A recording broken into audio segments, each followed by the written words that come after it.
Mына жерде достук. Bunun жанында желек бар. Biz ошто экте uzun желегибиз.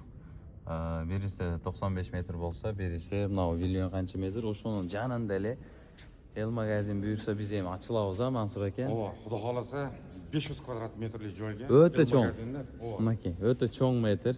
Өтө эле чоң жаңылык менен чыгып атабыз. Ошондуктан кичине бизди колдоо кубаттап, аракет кылтабыз дейм сиз үчүн. Ассортимент аябай көп болот экен.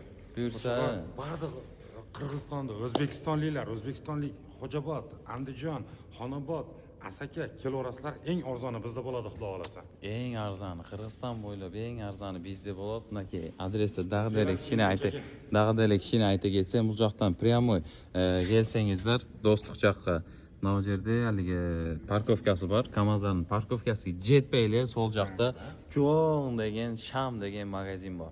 Биринчи кабаты магазин болуп калды, экинчи кабаты дагы магазин, бирок эркектер кийим-кечектери болуп ачып атабыз.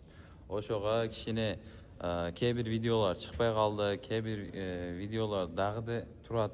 Мен монтаж кылыш керек, башка кылыш керек. Ошондуктан туура түшүнүп, бизди кичине колдоо кубаттап койсоңуздар, буюрса биз Элди кызмат этебиз. Кудай кааласа эң арзан товар факат бизде болот. Эркектер кийимдери, кийим-кечектери.